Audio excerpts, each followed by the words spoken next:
Gilberto Campos, a gente falou em investimento, certo? Certo. O Mário Celso Petralha, que é o dirigente mora ali, né? O maior cartola do Atlético Paranaense, dos falsos, falou em um áudio vazado que o Galo tá dando a Elza na contratação do Coelho. Traduza o que é dar a Elza. Vamos ouvir, deixa o Petralha falar. E o Coelho, o Atlético Mineiro, comprou e não pagou nenhuma prestação, já está vencida. Então, as vendas para o mercado interno foram todas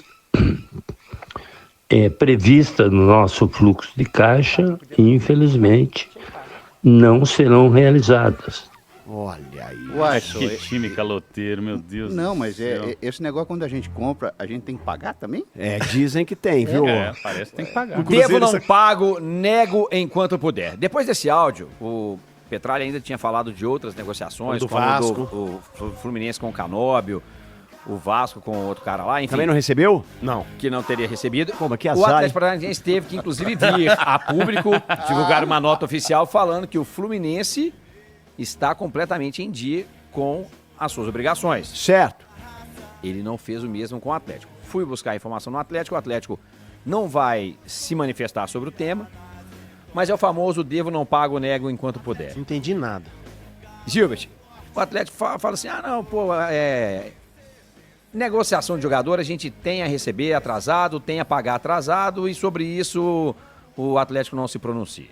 Essa parte o Atlético não se pronuncia. Ou seja, não negou que está devendo, o que é de fato, mais uma vez, vergonhoso. Sem dúvida. E vexatório, principalmente para quem vai aos microfones nacionalmente falar que não atrasa salário, que paga tudo em dia, que está tudo certinho, que é uma SAF organizada.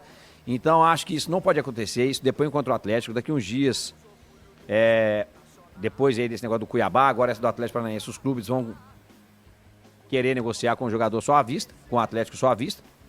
Eu, por exemplo, se fosse presidente de clube e o Atlético viesse buscar um jogador meu, beleza, paga à vista. Ou então você põe um seguro aí, um aval, que ele vai ser executado de imediato no caso do não pagamento da primeira parcela. E a partir daí, meu filho, as coisas vão dificultando as negociações para o Atlético. Então é muito ruim isso que está acontecendo.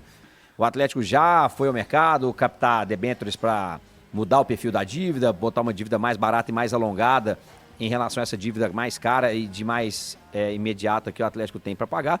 Mas mesmo assim, é importante que o Atlético, no mínimo, consiga honrar os compromissos feitos pós a implantação da SAF.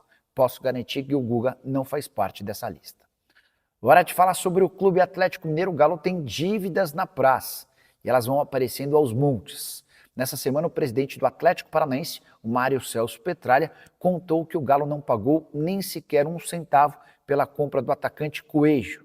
Coelho, que é um dos destaques do Galo em 2025, são 21 jogos, 3 gols e 4 assistências, havia sido adquirido por 6 milhões de dólares ou 36 milhões de reais, valor parcelado. Acontece que o Atlético atrasou a primeira parcela pro Furacão. O Atlético que também deve 140 mil reais, dinheiro de pinga para um clube como o Galo. Essa dívida é com o goleiro Matheus Mendes, que ainda é do Atlético, mas está emprestado ao América até o fim da temporada. Só para contar que esses 140 mil são 90 mil reais de luva e outros 50 mil de prêmios, porque ele alcançou 10 partidas pelo time principal do Atlético. Para completar a relação de dívidas mais recentes do Galo, tem aquela pendência com o Cuiabá. O presidente do Cuiabá, o Cristiano Dresch, já havia, inclusive, afirmado que entrou com ação na Câmara Nacional de Resolução e Disputas para cobrar 4 milhões e 600 mil pela compra não paga do atacante. Vamos lá, vamos falar da situação financeira do Atlético, porque ela é muito preocupante. E preocupante por quê? A gente está falando, em 2024, do ano de maior arrecadação da história do Atlético, uma arrecadação recorde com o futebol, que ela não vai acontecer de forma recorrente. O Atlético não vai chegar todo ano na final da Copa do Brasil e da final da Copa do Libertadores. Isso é muito difícil que aconteça. Por mais dinheiro que o clube tenha, isso é muito difícil que se repita todo ano. Então a gente está falando já de um ano excepcional. A gente está falando da venda no final do ano passado de um dos principais jogadores do clube em uma das maiores transações da história do Atlético, que foi a venda do Paulinho para o Palmeiras. E ainda assim, a gente teve um aumento significativo na dívida, de 100 milhões de reais. É um valor muito grande para se aumentar a dívida. E aí, é claro que a gente não vai ficar batendo toda semana, ou sempre nesse assunto, porque já debatemos lá atrás, quando o Atlético se transformou em SAF, no quão problemática foi essa transação, pelo fato dos mesmos compradores serem os vendedores, e a gente já falou muito a respeito disso aqui. O ponto que a gente precisa debater hoje, porque agora não dá para discutir mais, ou não convém discutir mais a formação da SAF do Atlético, o que a gente precisa debater agora é a situação atual, olhar para o retrato atual e para o que foi falado lá atrás. A informação era que em 2026 o Atlético já teria a sua dívida equalizada. Depois esse número foi para 2028 e agora já não tem mais nem prazo. A dívida, em vez de ser equalizada, ela está aumentando mesmo, repito, num ano de recorde de arrecadação por parte do Atlético. Então, isso precisa ficar muito claro e isso precisa ser debatido. Por quê? Ou mentiram lá atrás, ou foram absolutamente incompetentes. Não tem outro caminho. Porque a gente está falando de um erro gigantesco. A gente está falando de uma dívida lá atrás que estava projetada para 2025 em 400 milhões de reais e que hoje ela é de 1 bilhão e 400 milhões de reais. 1 bilhão não é margem de erro.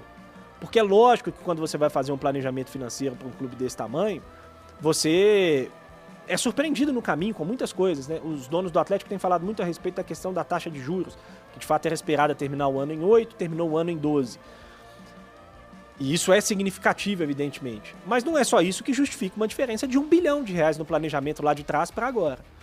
Então, assim, esse assunto precisa ser debatido profundamente, o Atlético precisa encontrar soluções. Eu vejo 3 caminhos possíveis para o Atlético.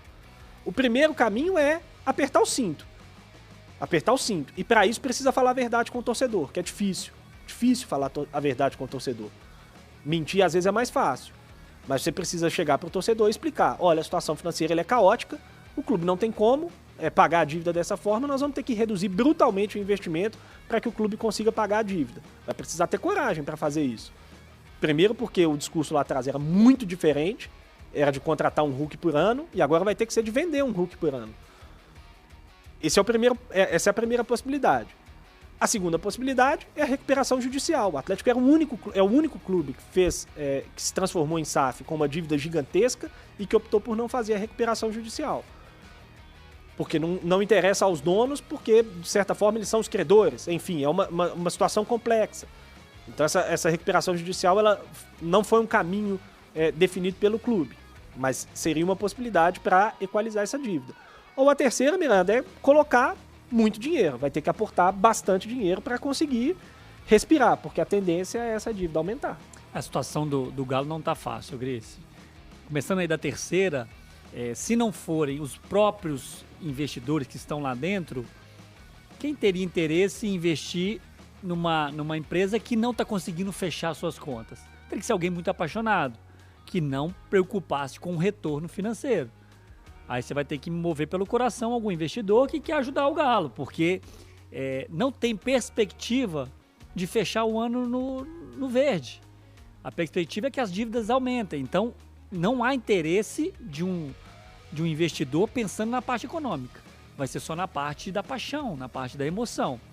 Os próprios investidores que estão lá dentro, eles estão preocupados com o dinheiro? Talvez sim, porque a RJ eu acredito que fosse a melhor opção.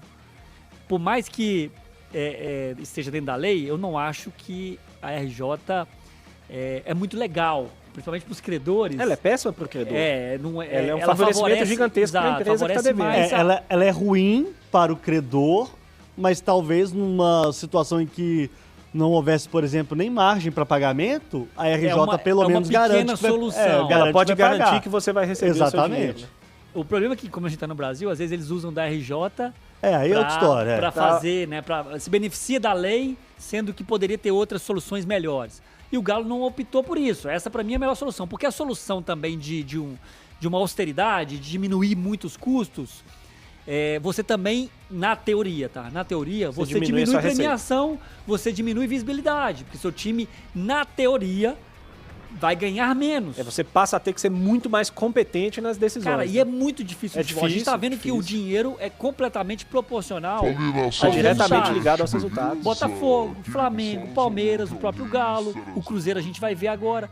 Tá ligado, o dinheiro tá ligado ao resultado desportivo. Então se o Atlético passa de 20, 25 milhões de folha para 10, a possibilidade dele chegar em finais, como ele chegou no passado, diminui muito.